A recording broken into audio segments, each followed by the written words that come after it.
Please remember this information is general in nature and doesn't take into account your own situation. Today, we're joined by Dr. Jon Glass, a retirement coach who helps Australians navigate one of life's biggest transitions, leaving work and stepping into retirement with purpose and clarity. With a background in psychology and more than a decade of experience working with professionals from all walks of life, Jon focuses not just on finances, but on the personal side of retirement: identity, purpose, relationships, and daily structure. Through one-on-one coaching, writing, and his 64-plus YouTube channel, he helps people design a life they actually want to live after leaving the workforce. If you're preparing for retirement and wondering what's next, this conversation is for you. So hi, Jon. Welcome. Good morning. Thank you so much, and for that wonderful introduction.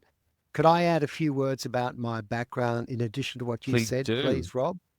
It's Absolutely. that I worked in the investment management industry for decades and decades, and 10 years ago, I ceased full-time work in the investment industry. And at that stage, I was wandering around wondering what to do next.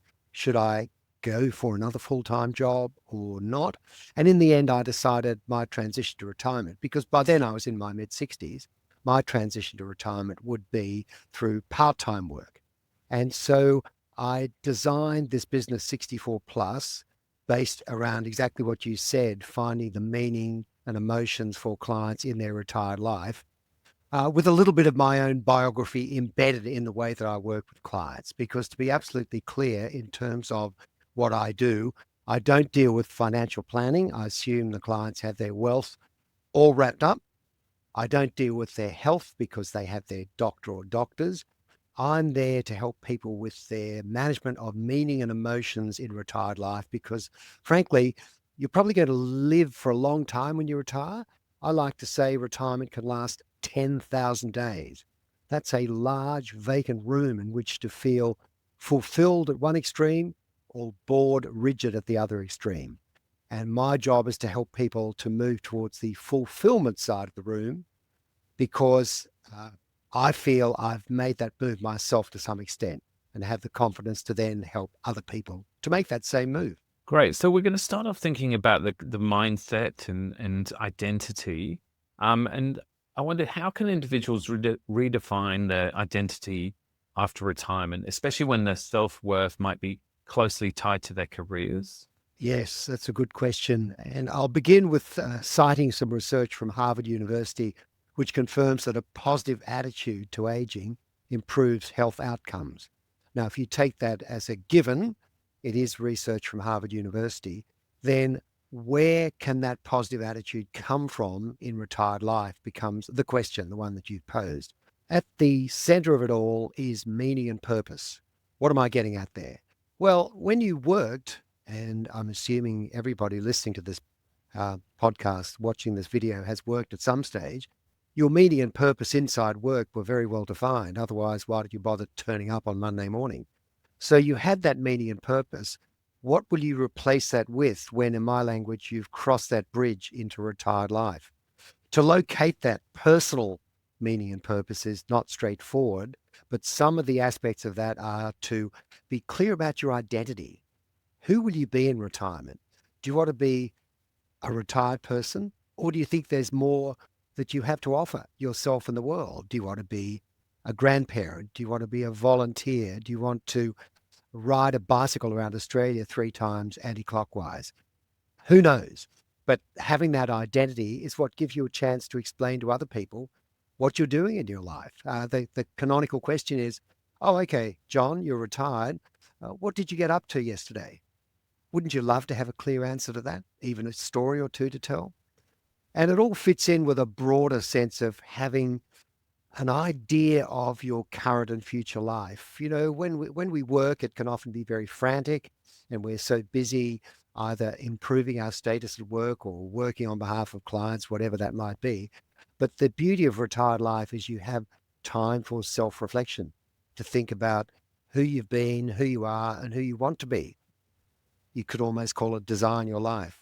And finally, that could fit nicely into your routine, because as a working person, surely you had a routine, whether it was Monday to Friday or something different, but you definitely had a routine.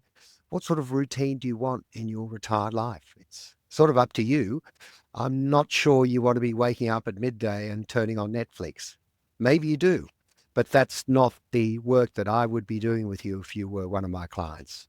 So, are there any strategies that you recommend for maintaining a sense of purpose after leaving the workforce?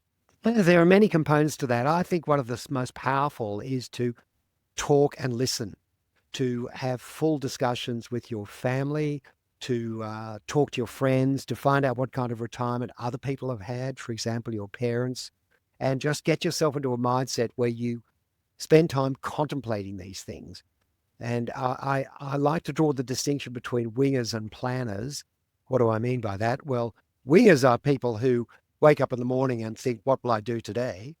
Planners are people like me who have a longer term sense of what they'd like to achieve on a day by day, week by week basis. So it's that idea of planning that helps you to answer that very question, because it's in the act of planning that you give more thought and reflection to what kind of life you want to have in the future.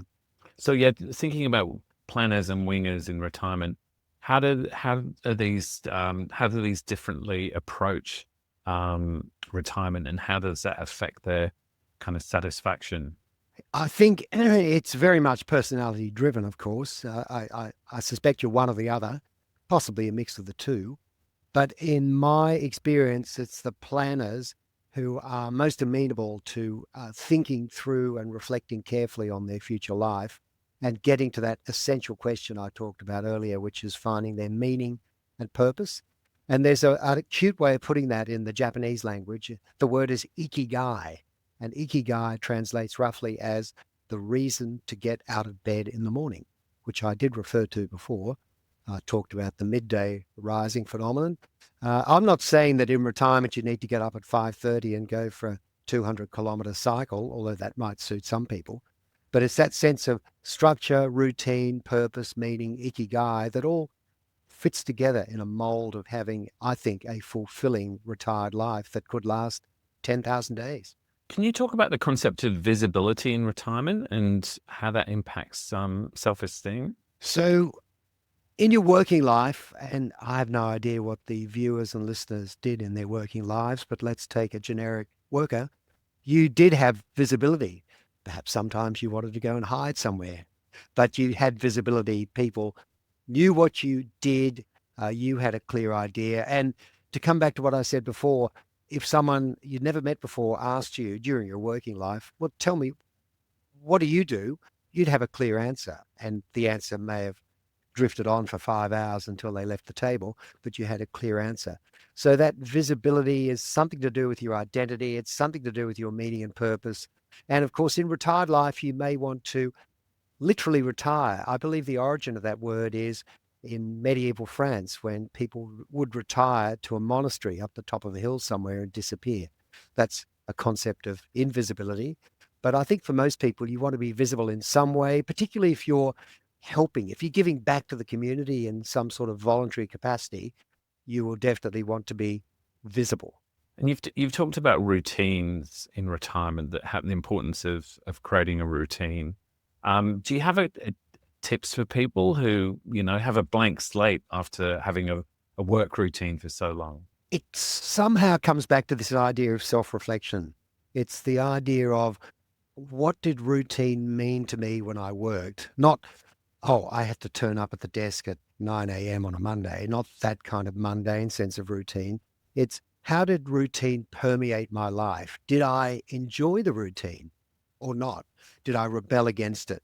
Did I seek a different sort of routine? Did I want my life to be hectic or less busy? And to that extent, I've invented my own acronym, because I think everyone needs at least one acronym in their life. BINAM.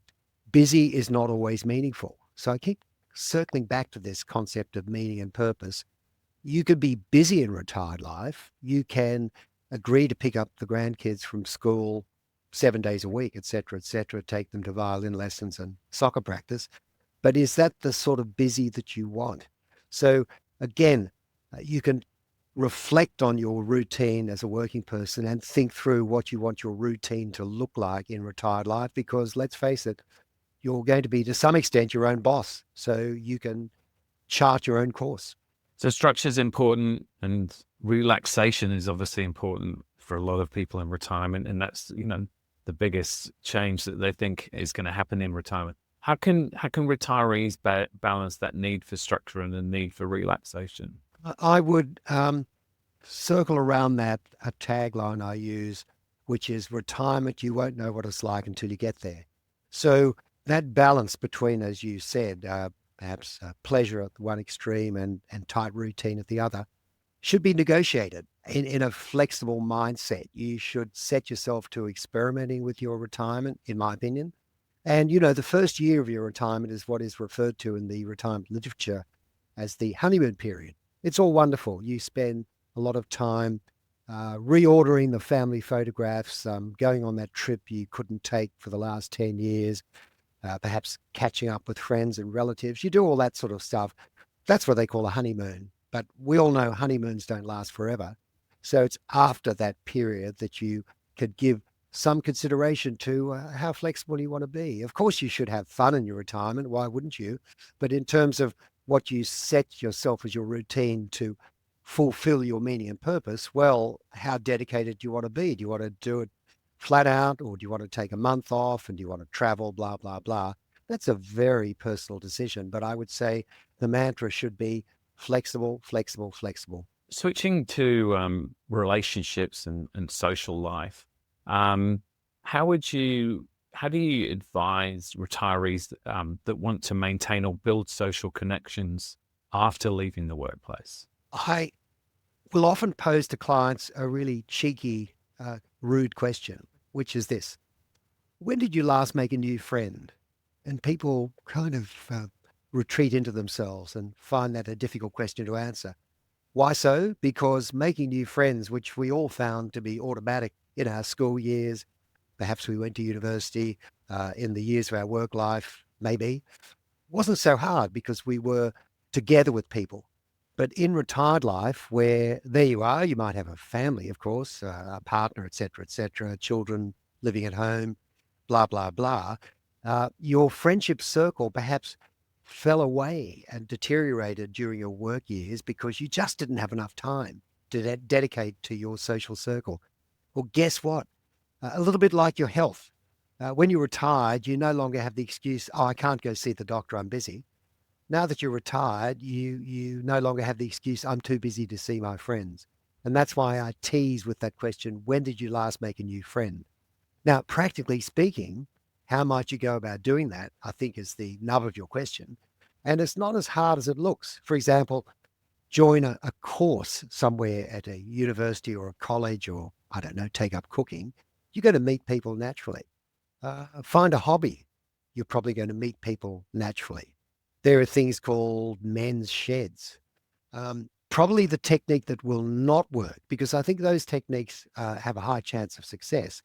The technique that won't work is to sit at home waiting for the front doorbell to ring.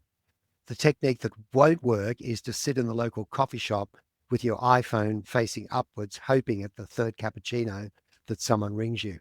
So I think the essential message is get out there, build your social life, rebuild your social life, connect with people. I like to say that, and I don't mean this to be cynical, but in terms of friendship, it's kind of a gift. When you connect with a friend, you're saying to them, I'm giving you my time. I know that sounds cynical and mercenary. It's not meant to be, quite the opposite. It's a lovely idea. It's the gift of time. Most people appreciate that. You touched on hobbies there, and what role do they play in community involvement or volunteering? What role do they play in helping social engagement? So I think hobbies are a very obvious case, because whether it's woodworking, you're making chairs, or what else, could be playing in an orchestra, you are going to be with other people. And let's use that as our definition. Invigorating your social life is all about being with other people. And most of us want to do that a lot of the time. I know some people are a bit introverted, but I do believe having a vigorous social life, and what do you mean by vigorous? That's a very individual choice, is critical to that psychological well-being that I mentioned before. Social life is kind of everywhere in the literature about happiness in life. But how you make those friends. You talked about volunteering. I think that's a great way to make contacts. And, let's have a definition of friendship that we don't need to get too uptight about. I'm not talking about close friends. They could be people who are referred to as weak ties. That's a lovely term from the literature. They're people you kind of bump into, and you can have a conversation about whatever you want, about the footy or something like that. They aren't necessarily your friends, but there's a spectrum from weak ties to very close friends. I'm saying friendship circles should be somewhere in the middle, at a place that you want it to be. And so volunteering is clearly a great way to populate your life with people who sit on that spectrum from weak ties to close friends. And there are many, many, many ways to volunteer. For example, I volunteer as a primary ethics teacher, which is all about helping children to learn how to have sensible debates about topics of interest that they might find, should I be a vegetarian? How much money should I give in charity? And then primary ethics teaching is a nice way to build a circle of friends, because the other teachers are amenable to chatting after the class, et cetera, et cetera. I bet that keeps you young as well. Yes, that's right. So how can one navigate the changes in family dynamics as well, such as becoming a grandparent, dealing with adult children, or even the fact that, a couple who were separated by work are spending all day together again? And that's where I often will talk to people about managing time and space in retirement. Let's take space as the first topic. And imagine there's a couple living together in the same house or apartment. I'm strongly of the belief that the management of that space in the apartment or house needs to be managed. Ideally, each person would have their own room. That may not be, I don't mean bedroom, I mean study, their own place to retire to on their own. Ideally, it may not be practical for some relationships, but that's ideal, because then you have that sense of privacy as well as communality. And I use this example, what are you going to talk about at the dinner table now that you're not working? And that really comes to life when one in the partnership is still working and the other has fully retired. Then all of a sudden there's the issue of, I went to work today and all these things happened to me.